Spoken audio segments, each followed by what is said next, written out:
One of the most valuable lessons I've learned over the past decade in real estate is how essential it is to learn from the industry professionals. That's why I'm gathering professionals from across the country to share their experiences with you. This is a Gregerson's podcast, where experience and passion come together in the world of real estate.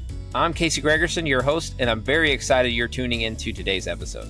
As always, if you have questions for me or any of our guests, please reach out to me at casey@gregersonproperties.com. Now let's get started with today's podcast. All right, guys, welcome in. Today, I got a really special guest for you guys, Tim Shiner. So Tim, man, I didn't meet Tim, but I first heard Tim on the Bigger Pockets podcast. He was talking about South Lake and telling about how he had this awesome strategy where you tear up your lease and buy the property from your wife. Love that stuff. Eventually, when I actually lived in South Lake, I was able to meet up and get to know Tim, and took me to lunch a couple times. The other thing, and I'll get into this later, but one of my favorite memories of Tim is when we were going through some hurdles in DFW to where we were using private money, hard money, and had some issues with contractors, and it was a rough time. And I remember Tim was nice enough to sit down and help me out, have lunch, just give me some perspective. I'll never forget this, Tim. You're like, Casey, it's a lot better to be losing money at like 10, 20, 30, maybe $50,000 and making mistakes there than making $1 million mistakes or $10 million mistakes. So I'll never forget that one. But anyway, so welcome in, Tim. I want to hear a little bit more. You could start with your background, but then I'm excited to dive into some stuff. Go ahead, Tim. Casey, thanks for having me. And the saying that I always use on that is, when you're looking at any deal, are you stepping off a cliff or are you stepping off a curb? And I remember I got married at a very young age, and I wanted a sports car. I wanted an Acura NSX. And my wife at the time was very much opposed to that. And it was a $45,000 used car, which seemed like a lot of money back then. And I'm like, hey, if we're just dead wrong and this is the worst decision I ever made in my life, I could probably sell it for 40. So instead of looking at a $45,000 decision, it really was a $5,000 delta is really what it is. And so I think that's, I really hate it when young people or old people are afraid to get into real estate because they're like, oh my God, it's 500 grand or 300 grand or whatever the number is. What you really need to think about is, if you just really screwed up and bought the worst property ever by accident, what can you get out of it? So when you start looking at that and go, hey, it might be a $20,000 mistake or a $30,000 mistake, it's not as daunting. And it's the old saying, how do you eat a cow? One steak at a time. But if you're looking at this $500,000 investment, if we screw it up, it's 500 grand. It really isn't. It's probably about 460. It's probably a $40,000 mistake. So when you look at that, it allows you to just kind of take a deep breath. You're not going to lose 100%, hopefully, on any deal. And so you asked on my background. I got really lucky that I wanted to buy a house before I was 20 years old, and I did it at 19 and 10 months. That was a major achievement for me. And then I got really lucky. I got broken into not once but twice, which got me in the security industry, which I sell wholesale equipment to alarm companies. So I'd never sell you and your wife an alarm system, but I would sell to ADT and every smaller company like that. And what that's done for me, it's just been a recession-proof business. In good times, people are building and buying cameras and security. And bad times, unfortunately, people are robbing and the need for security goes up. But with that cash flow and with that stream of business, it allowed me to invest in real estate. And like you and I have talked before offline, I bought some really good stuff and some really horrible stuff, and I've learned lessons from both. Love it. No. Okay, another one I want to ask you before we get into some of like the real estate stuff. But I remember you told it. I think you shared this maybe on the podcast, and I've told this to my wife when I was like in my W-2 job and we were and I was hustling, doing all this stuff on the side. She's like, "Why are you doing this?" I mean, it's the whole rich dad, poor dad concept. But I loved how you said it with the legs of the chair. So you said you were talking to a pilot, right? On the plane. Yeah. Tell that story about the pilot and the legs of the chair. It's so funny. I got an opportunity to guest speak at TCU yesterday for about 39 kids. And, I'm 57 years old. And what was funny is they just had parent weekend. And I'm like, y'all just survived parent weekend. Now you got some old dude coming to talk to you. But we made it really, really fun. I handed out a lot of lottery tickets for answers. So it got real interactive. It was an 8 a.m. class. And, about 12 of them stuck around afterwards until we literally got kicked out. So I felt like the class went well.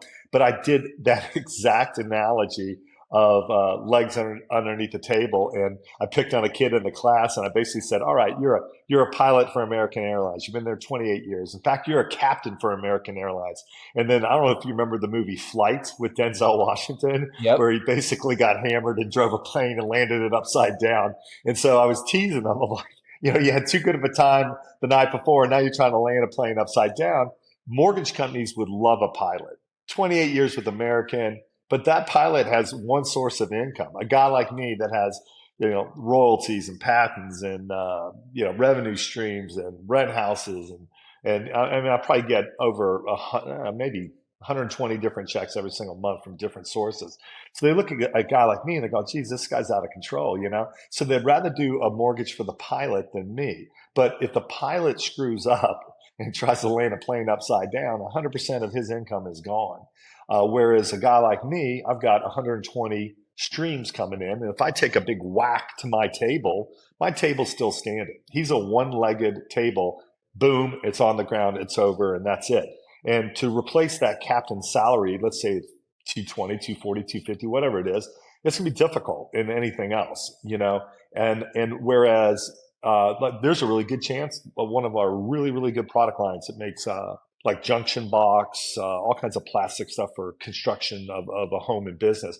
We might lose that line. There's a bunch of rumbling going around, and that's going to be a really, really bad thing. It's well over $100,000 a year worth of revenue, and it might go away.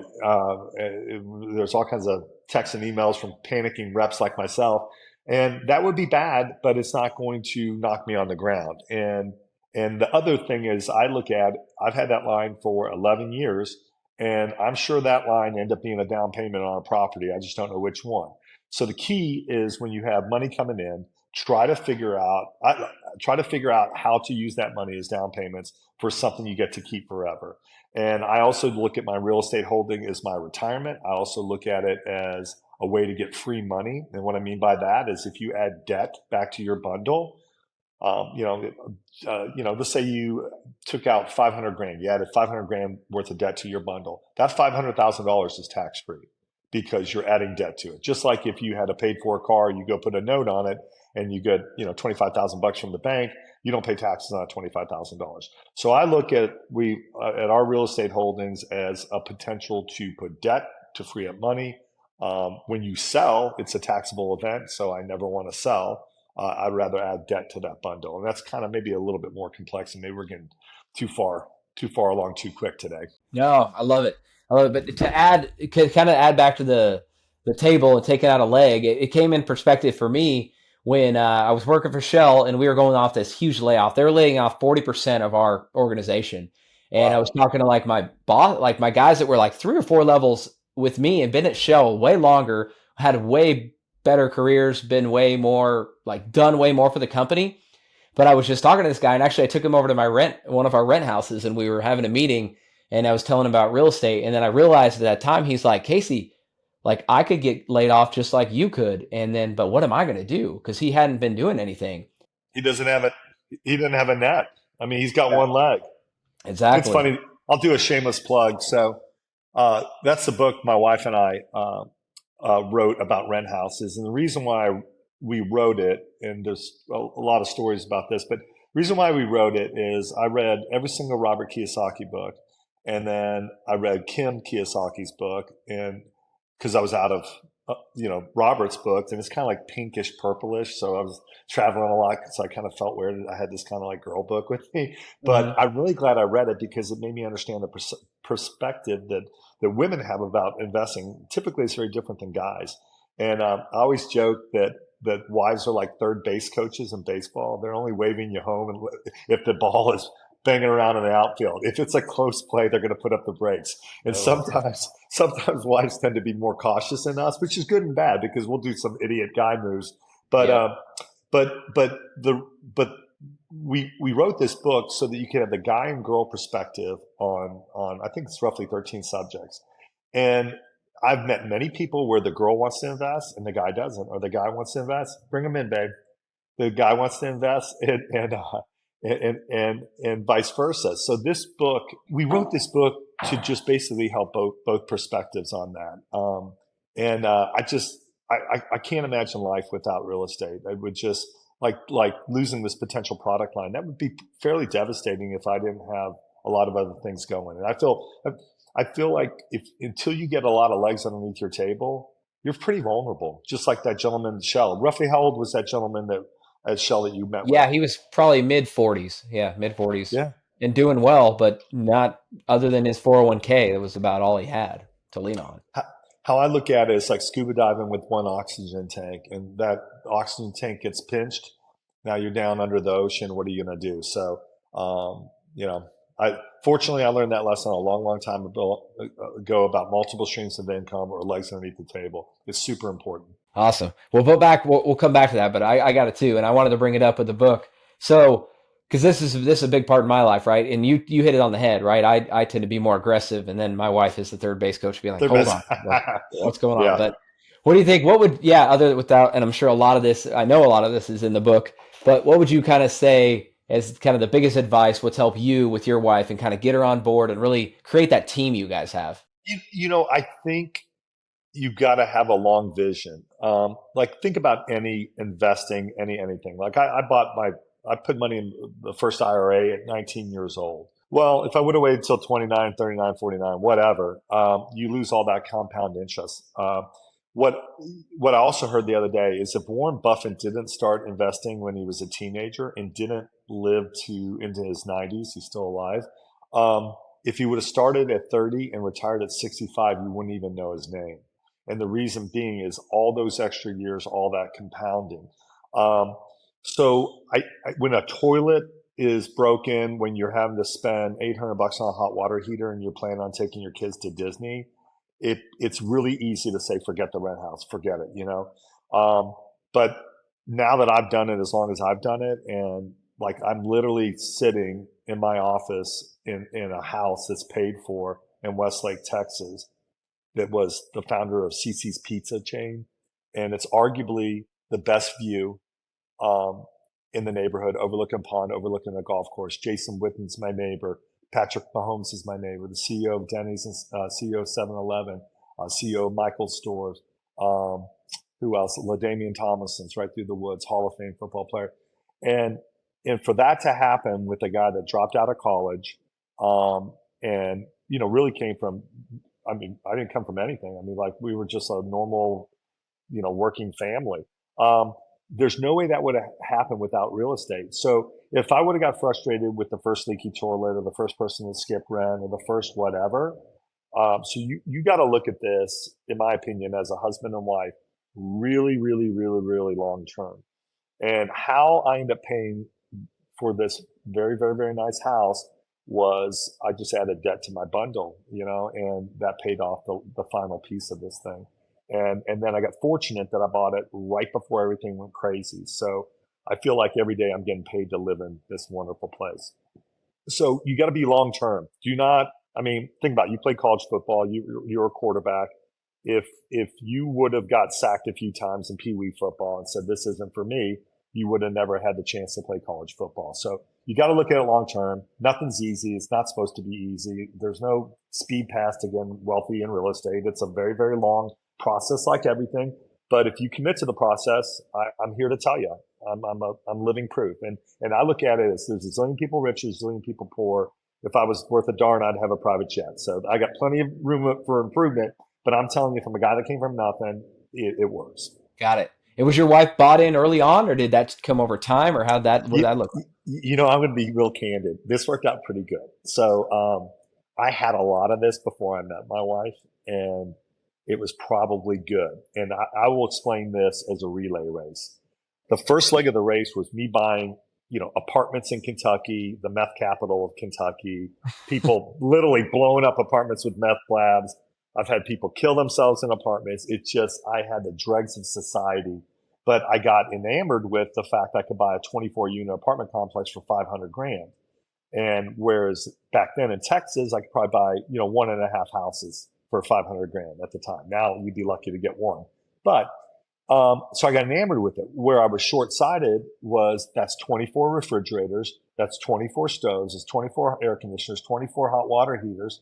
And I'm in a smaller rural town, and I'm anti-drug and anti-thug.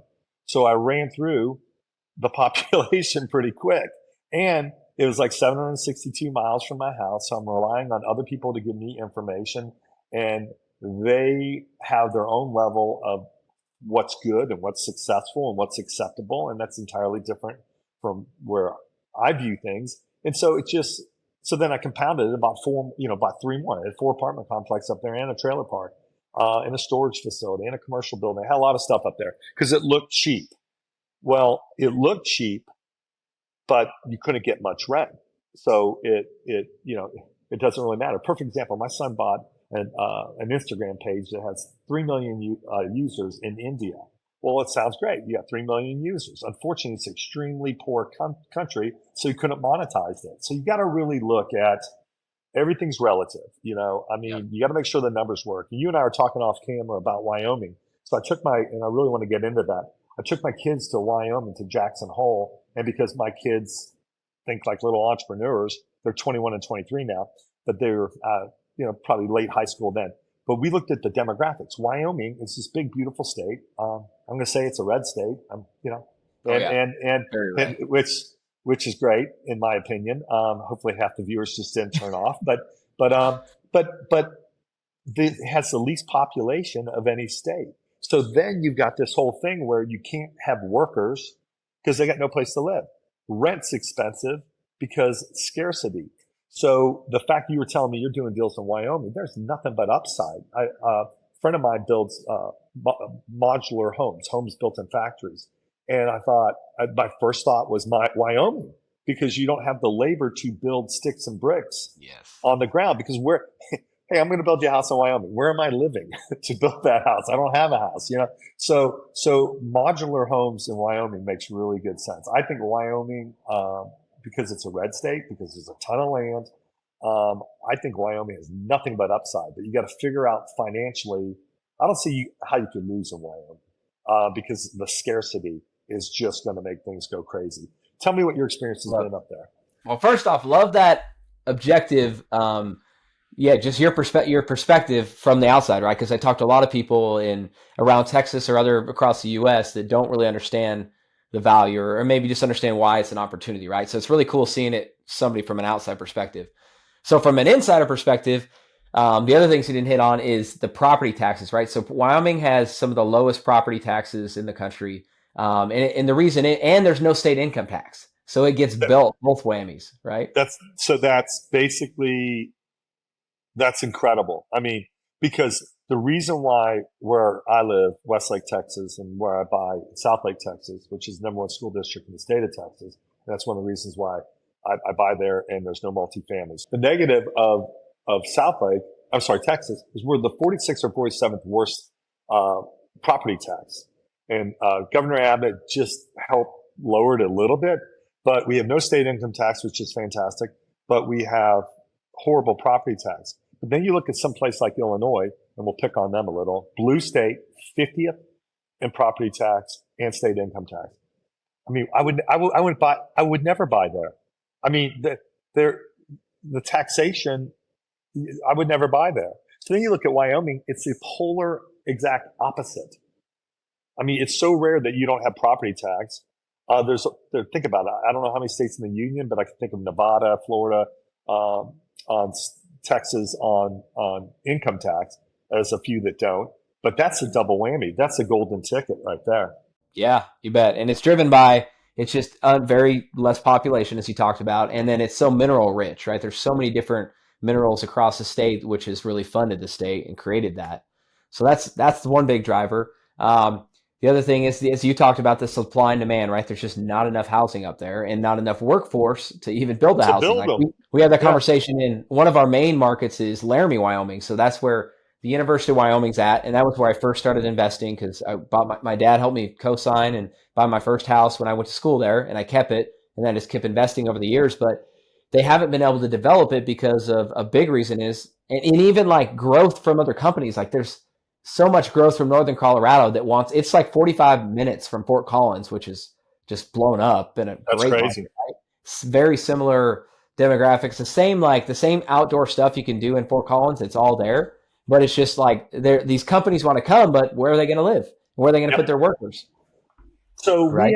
we end up doing a deal. I accidentally got on the town council of my town because I don't have the temperament for that, and I'm not, So anyway, I accidentally did it. So here's how I got into looking at this modular thing, and now I'm really excited about it.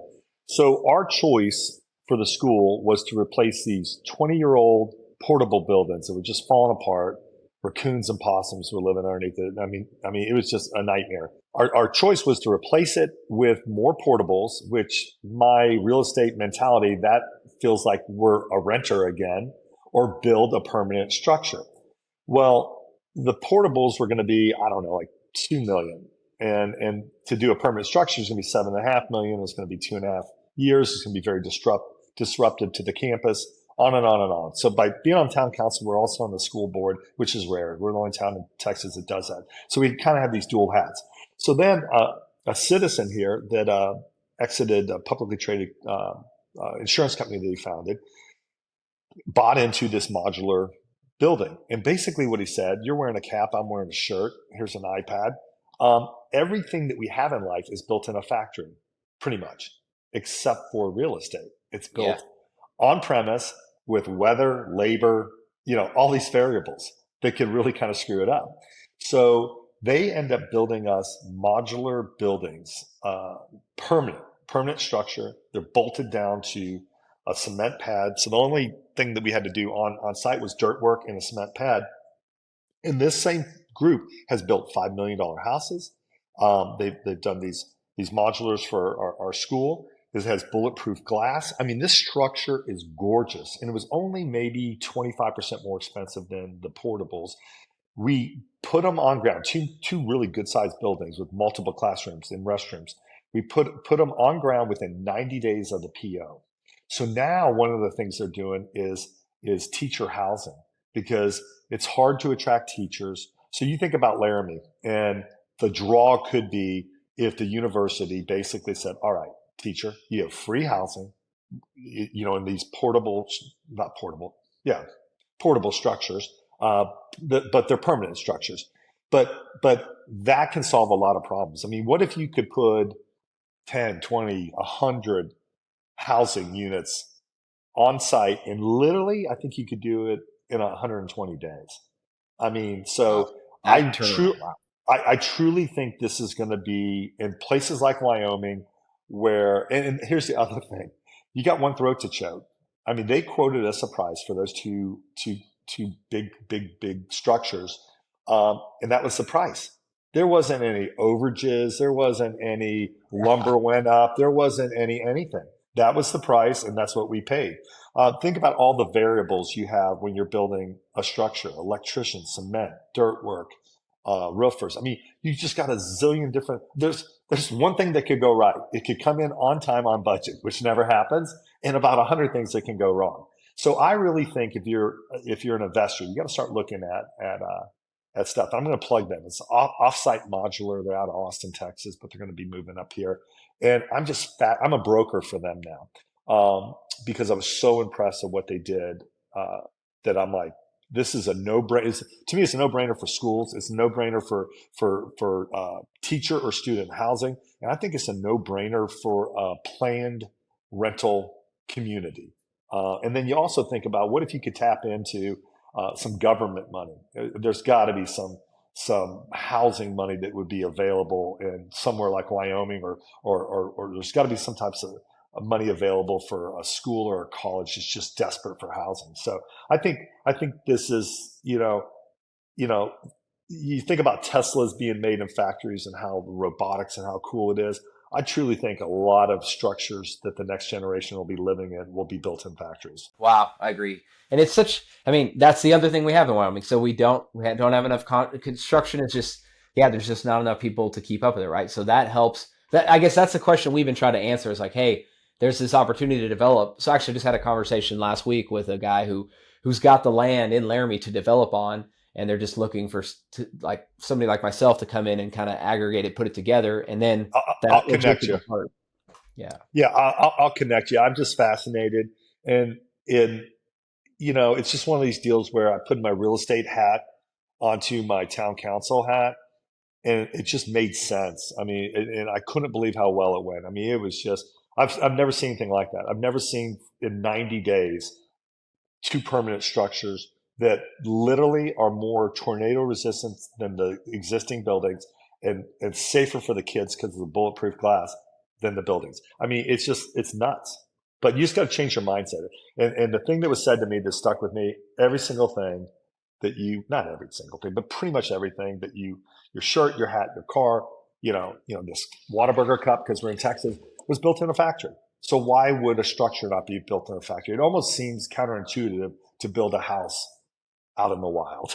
There's just too many crazy things that could happen. Yeah. And we just, across the country, there's this huge shortage. I mean, that's what makes me bullish on the real estate market, despite maybe hitting into some sort of recession, is they can't keep up with demand. Right. And then to me, it's like, I think we're in this little window where, like, I'm seeing it in Wyoming where we have got people a lot more, all the buyers have really dropped out of the market, the retail buyers. I mean, there's some, but not very many. Right. So it's allowing us, when we're negotiating, trying to get something under contract, we're the only ones talking to them. We're the only option. So, but I also see this thing where, hey, interest rates will eventually come back down. And if we can acquire some stuff now and then refinance, I just feel like it's a narrow window because it's just the inventory is so constrained, right? Is that what you're seeing?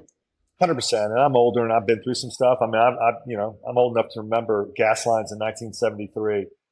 If your license plate started with an odd or even number, it was the day that you could get gas. So if you're an odd number, then maybe you could get gas on Wednesday, but you couldn't get on Thursday. Just all kinds of crazy stuff. But the old saying is you marry the property, you date the rate.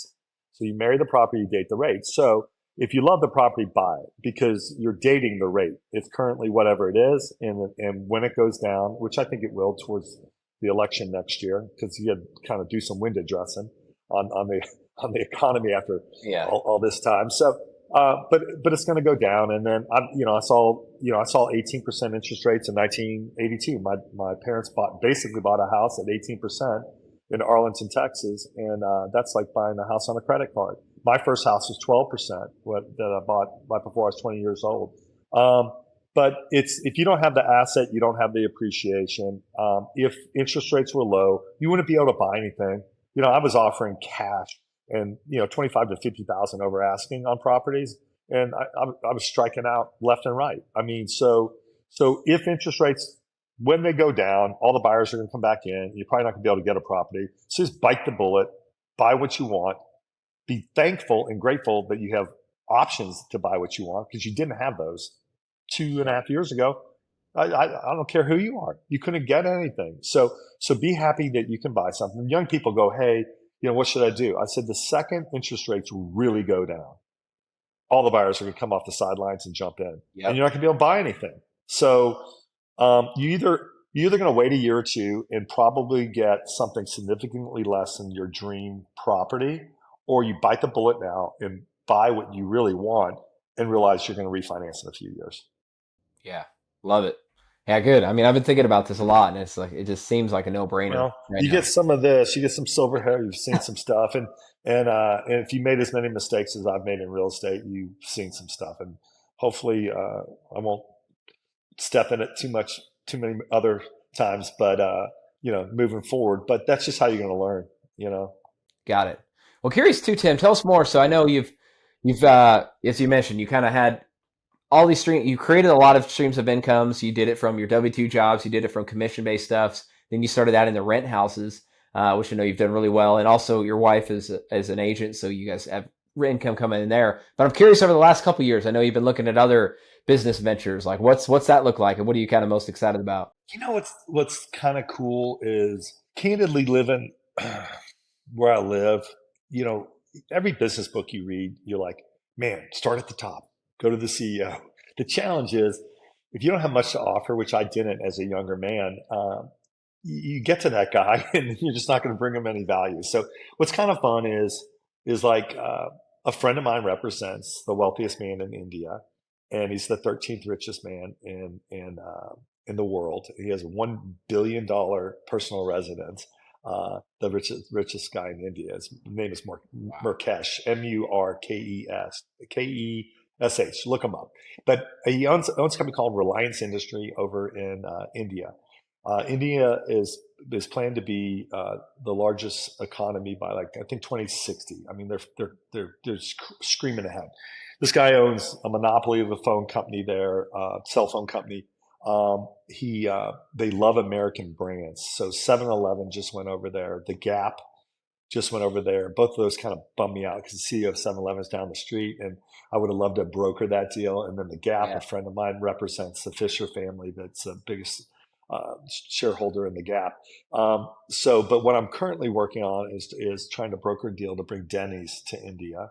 That was a call earlier this week. I'm having a call. I'm a meeting tomorrow. A friend of mine's the CEO of Michael's Craft. And so Michael's has zero roadmap to go to India. So they're looking to do a licensing deal. So I want to broker that so they don't.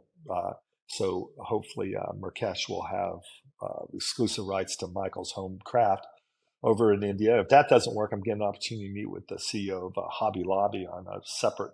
He's a very much Christian, kind of like the Chick-fil-A folks. And so Yeah. there's a small intimate gathering up in Oklahoma City with David Green. So I kind of got Coke or Pepsi to try to get crafts into India. And then another neighbor friend is the president of Schwab. And Schwab was looking to go to China, but then with the unrest of China, they basically didn't have another foreign strategy. So I put Schwab in touch with my buddy that's brokering stuff into India, because wouldn't it be neat since they basically have a monopoly on cell phones to be able to, look on your phone and go, hey, we'd like to transfer $5 into your Schwab account or $50 or whatever. So that seems like a natural fit. So stuff like that. I look at revenue streams as drilling oil. I'm going to spend time trying to get Denny's in India, and that's like drilling an oil well. And maybe I will come up dry, which I do a lot. I fail a whole lot. And maybe I will, create a revenue stream on it. But that's how you got to look at it. I stopped at Whataburger. You saw the cup earlier today, and these two young guys were so excited about their first day at Whataburger, and I'm happy for them. I'm glad there's people working jobs. But I'm like, oh my God, they're trading hours for dollars. And how I always look at it is, I don't want to trade hours for dollars. I'll trade hours to try to create a revenue stream, and I'm fine if it doesn't pan out. That's just part of it. Just like strikeouts are part of hitting home runs, or you being a quarterback. Every quarterback in the Hall of Fame has thrown a ton of interceptions, but they still got to the Hall of Fame because they threw more touchdowns. So you just got to look at that. You got to be not afraid to fail. But I love investing time into revenue streams. It's just something I love to do. And I'll tell you a quick little story. So Garrett, my son, he was very, very young. I met Crystal when the kids were 4 and 6. He's a little guy, and he had a little speech impediment, and he's walking around my garage. He's like, "What's that, Mr. Tim?" He calls me Mr. Tim. I go, "Something I tried and didn't work out." He goes, "What's that?" "Something I tried." Anyway, it's something I tried and didn't work out. And he goes, "Mr. Tim, you sure try a lot of things that don't work out." And I say, "Yeah, but when they do work out," and at the time I had a Lamborghini and a Ferrari convertible. I turned to them in the garage. I go, "But when they do work out, you get to have these." And so that's kind of a microcosm of my world. I have no problem striking out or throwing incompletions or throwing picks, because it's just part of the deal. And if you get too obsessed about trying to be perfect, I always joke, like, most people, they don't want to go to real estate success unless they can see all the green lights along the way. It doesn't work that way. You maybe get hit. You might get sideswiped. You might have to stop at a red light, whatever. There might be a traffic delay. Just get going and get that first green light, and then get that second green light. Just get going. There's no clear path. There's no perfect path. And if you're waiting for a clear, beautiful, perfect path, it's just not going to happen. You're never going to do it. So you just got to go. You just got to do. Yeah, that's such good advice, because you kind of stole one of my last questions, is like how do people kind of get it going, right? And how do you get them started? And I think that's a really good, the green light analogy is great. My ADD thing, you asked me a question before, and it looks like I'm sidestepping it, but I'm not. So my wife and I, it basically was a relay race where I bought a lot of good and bad real estate. That was the first leg. It's a three-legged relay race. And then she came in and she's like, holy cow, because I'm a typical sales guy. I can outsell the problem. I can, keep adding revenue while it's just leaking out the back, So Crystal ended up plugging all the holes in my boat. And that's when we really started stacking chips. So first, me buy good and bad stuff, leaking money left and right. Don't even know where it's going. Just terrible. We called it a spaghetti bowl. Like everything was all my businesses were jammed together. You couldn't tell who was a dependent and who was supplying stuff, who was subsidizing the others. And so then Crystal cleaned up everything. That was the second leg of our race. And then the third leg of our race was that her and I will not make a decision on anything unless we're unanimous. So I got to make sure that the third base coach is like, okay, we're not crazy here. And the aggressive dreamer, schemer guy, me, isn't dreaming and scheming too much. So that was really good. And candidly, I'll say I wouldn't have probably bought as much as I did with her. I for sure wouldn't have bought the bad stuff because she's just smarter than me on this stuff. But I don't think her risk tolerance would have been, she would have hurt us with her risk tolerance. So it kind of was good that it worked out the way it did in the beginning, and then we cleaned it up, and then we started stacking chips together. I'm making that transition from the first leg. I'm still in the first leg, transitioning into working. It's a double-edged sword, man.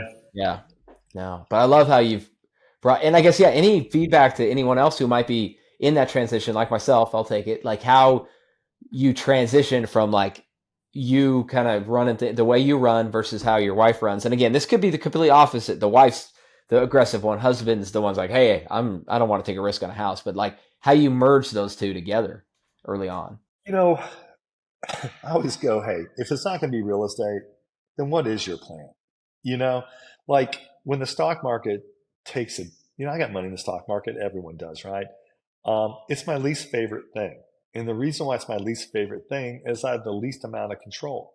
And then a lot of people won't learn the stock market. They rely on a financial person. Well, I look at everything as the sales. They're taking a rake off of every deal. So it's a lot like playing poker and the house is pulling off money. So I invested at a very young age. Like I said, I did an IRA, bought insurance with Northwestern Mutual. My thing was in my early 20s, I'm like, all right, I'll be a millionaire through my insurance, but hopefully that won't be the way. But what I always say is, if it's not this, then what is it? And when something bad happens in the stock market, not physically, but I literally mentally drive through my houses and go, oh, wow, they're great. They're still kicking butt. They're still in the number one school district. They're still 10 minutes away from a major metropolitan area. I still have like an army of South Lake moms that are opposed to anything bad. There's never, they're opposed. Their favorite thing is to vote no to anything. They live in Perfectville and they want to keep it that way. So I got this free army of moms that are protecting my investment, which is fantastic. So all I'm saying is it's funny. I got the mug here. I'm a huge Rush fan, but there's a line in Free Will that says, if you choose not to decide, you still have made a choice. So if you're choosing not to invest in real estate, realize you made a choice. You made a choice not to do that. And that's cool. We've got less people trying to buy the same stuff we're trying to buy. Yeah. But what are you going to do? I love people. I don't be changing, leaky toilets and hot water heaters. I'm like, all right, well then what happens when the stock market corrects 15%? That's a hit too. So, I can't imagine my life without real estate.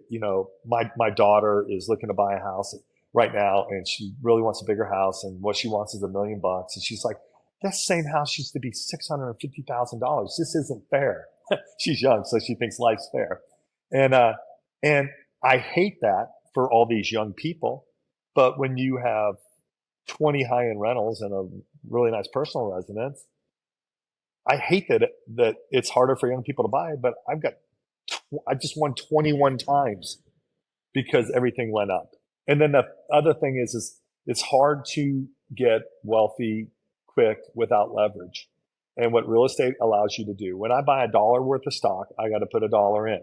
To get that dollar, I had to make $1.40, get taxed down to $1 to invest $1. Yeah. And then when I make profit off that dollar, if the stock goes up, I get to pay taxes on that. Whereas on real estate, you could potentially put 5% down, own 95% of that. Bank has 95, but you have 100% control for 5%. That is leverage. And the other thing you need to think about is once your house goes up 5%, you made 100% on your money. You made 100% on your money. The second it goes up 5%, you know how hard it is to make 100% on a stock in a timely manner, and then you get to pay taxes, and then and then you get to pay your broker a fee because he's managing your money. I mean, you're just getting dinged left and right, man. Everyone's picking a piece of you. Love it. Tim, let me ask you this one too. I think your perspective would be good. So, because we always try to talk with somebody we're trying to help buy a private property, right? Whether they're buying turnkey or whether they want to go fix it up themselves and do some DIY or kind of weekend warrior, right? Or I have a lot of people that are like, hey, they're not ready to make that step, but they want to get exposure to real estate. So we say, hey, well, why don't you become like a private money lender and Sure. do debt on, be a lender on our deals or be equity on our deals? But it's still, a lot of those people still have that same reservation of like, oh, I haven't done this. It's not my normal way to invest in the stock market. I'm just curious if you've had interactions and how you've been able to get people to make that first step and actually, even if, again, they're completely passively investing in real estate, but at least they're getting that exposure to real estate. Well, I look at it like this. You have 100% of your eggs in one thing, the stock market. You might feel like it's diverse because you own 10, 20, 100 different stocks. But the reality is some macro event. There's some macro event that could 100% affect 100% of where you have your money. So again, it's kind of like what we said earlier. You're an American airline pilot with one thing, the stock market. Somebody whacks your table or your one thing, your table could come down or really get significantly damaged. Let's say you put some money, invest some money in Wyoming with you, since you understand Wyoming. All right, that's a leg. Maybe own some own personal residence rentals. That's a leg. That's a leg. That's like, I mean, it's, it's diversifying. It's putting more legs underneath your deal. But here's how I look at it. People are like, wow, when things went crazy price wise, people are you selling? I'm like, no. They're like, well, why? I'm like, I've seen things go crazy before, and then it goes crazier. What I love is like the someone that's like, I'm not going to pay $100,000 for a house in California. Okay, well now it's 3, now it's 4, now it's 5, now it's $1 million. The key, what I would say, is buy quality real estate. Chanel purses, Louis Vuittons, they never go on sale. Rolexes, they never go on sale. Quality never goes on sale. So where I have made my mistakes is buying crap. And there's a zillion people who come on your podcast and say, I bought some really low end stuff and I made a lot of money. Good for them. It's just not who I want to deal with. I don't want to be chasing $400 a month rent. I would give a stranger $400. Like it's not, I hate the word problem. I always use the word challenge, but this kind of is a redundant consonant. So I'll do it. When you pick the property, you pick the potential problem. And so when I pick high end resi, I'm picking less problems. When I bought meth lab apartments in Kentucky, I bought really, really, really bad problems and a lot of them. And it was just constant. It was terrible. And then the other thing you got to think about in life is, unfortunately, when you have something bad going on in your life, it has about a 10 on a scale of 1 to 10 value in your brain. When you have a million blessings like your wife and your children and your home and your friends, you put it like a 1 value. So what ends up happening when you have a 10 problem in your life, you're just staring down that. That's the only thing you can think about. And then you become under appreciative, under thankful for all the great things. So I would say buy the very best properties you can buy, and watch out and just realize that property comes with challenges, and they could be really bad ones, or they could be kind of middle of the road ones, or they could be kind of low maintenance ones. So, some people have a tolerance to like, I'll deal with the slummer properties. I can make more money and I'm willing to take as much garbage, and good for them. It takes all kinds. I mean, and here's the other thing. Hey, Tim, I don't have your money. I don't have enough. I can only start out with that. That's where I was going next. I was about to ask that. So what would you do? What would you tell those people that want to get started but can't get into that or feel like they can't? Here's a perfect example. So a good friend of mine passed away. My old roommate passed away. He was director of sales for Hard Rock and Golden Nugget. And so people have been coming out of the woodwork, reaching out to me. So there's a guy named Adam out of Vegas. And I don't even, I remember having breakfast with him, but I don't remember exactly what the specific conversation. It was about 7 or 8 years ago. So he called me. He's like, hey, man, do you remember me? I'm like, of course I remember you, Adam.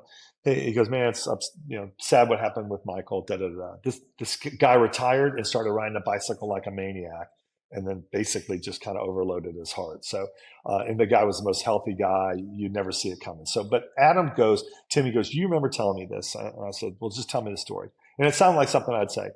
He goes, I kind of was like, Adam was like, hey, I got a Tom Seaver rookie baseball card. His passion is baseball cards, but it's in really kind of ragged condition. And he goes, Timmy, you said, and we go, that's fantastic.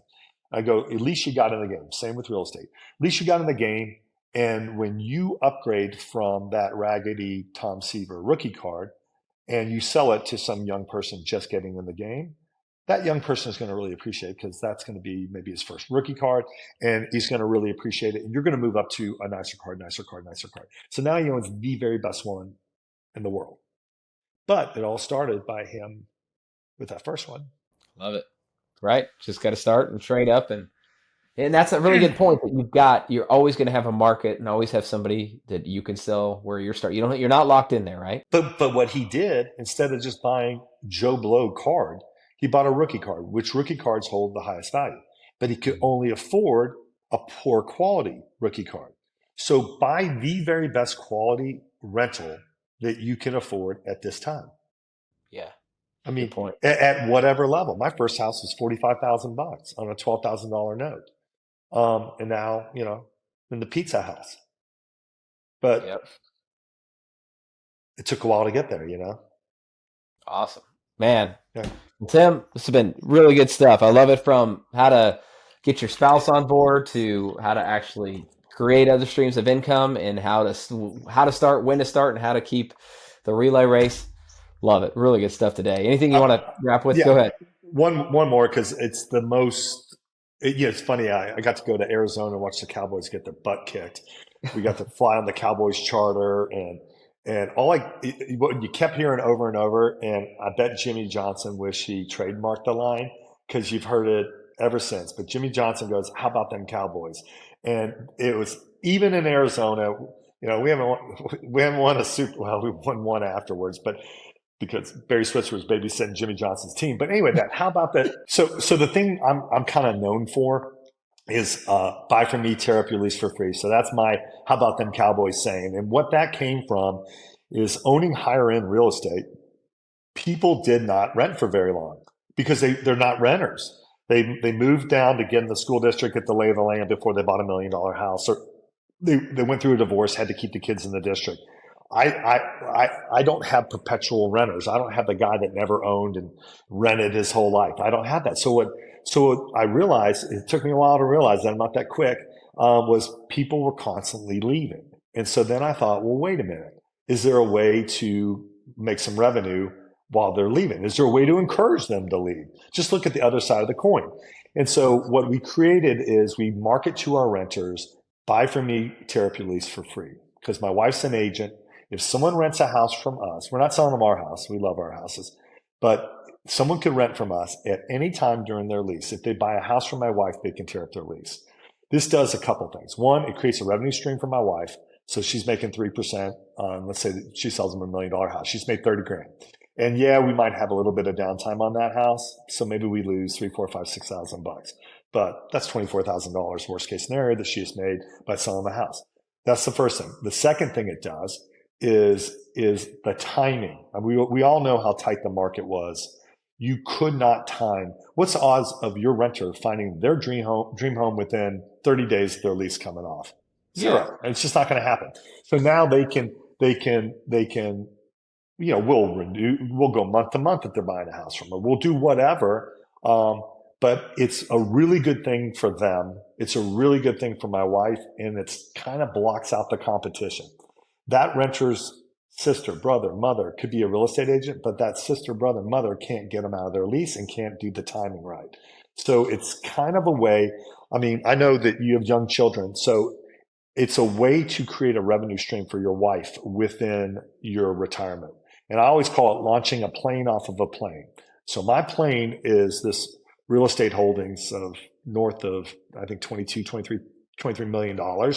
And off of that holding, we're launching Buy From Me, Tear Up Your Lease for Free, which is a today revenue stream that we can spend while we're letting our jet go to retirement. And that was my question: is you're selling but you're not selling your assets. You're helping them find another house and keeping your asset going. Yeah, I'm using my asset and my retirement to create a revenue stream for my wife. But then the other great thing is my wife doesn't have to be that realtor. She's not doing open houses. You're not going to see her picture in the grocery cart. Everyone's, Yeah. I just threw away a bunch of realtor smiling face and stuff. So she didn't have to be that girl. But the other thing my wife doesn't do, she didn't spend a bunch of money on advertising. You know what I mean? Yeah. We're just using that funnel of renters to create a revenue stream. They're going to leave us. Why not make some money? Oh man, I love it. Yeah, that's the thing. I think a lot of investors could do that. I think everyone could do it. I hear it over and over again. I first said it on Bigger Pockets, and that's my how about them Cowboys. So buy from me therapy lease for free. I suggest people do that. It's a good way of creating a revenue stream off of your retirement or launching a plane off of a plane. Got it. I do have one more. We'll keep it going. Selfish one. Man, I don't know if I could top that. I was ready to be. That was going to be my mic drop. Yeah. Well, we'll probably wrap it there, but yeah. So we'll wrap it there. I'm going to ask this next one offline. But anyway, thanks, Tim, for coming on today. This has been awesome. I know I've got a lot out, and I know our viewers are going to love it. And yeah, they can go. You guys definitely go find his books. He's also got this one we didn't even talk about today. We got the 50 things. I just turned that into an audio book on August 16th.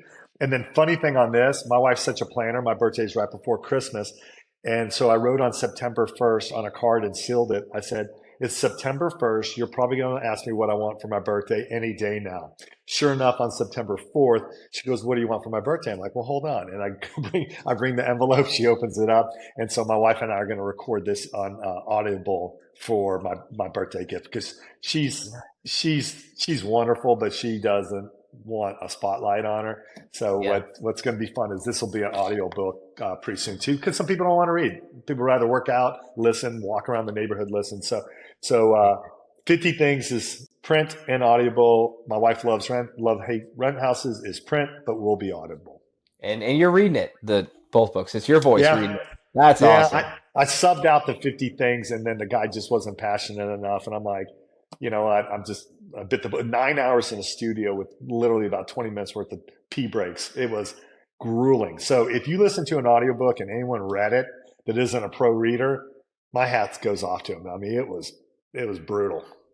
Wow. But I can imagine. I mean, if I'm reading it, I'm an Audible guy anyway, but anytime you get the author doing it, especially with your voice doing it, I'm sure it adds a little, it's just going to send an even better message. That's cool. Yeah. Well, I appreciate it, Casey. Thanks for having me on today. Yeah. Thank you, Tim. As you may have learned by tuning into this episode of Gregor Sense, the easiest way to make real estate investing hard is by going at it alone.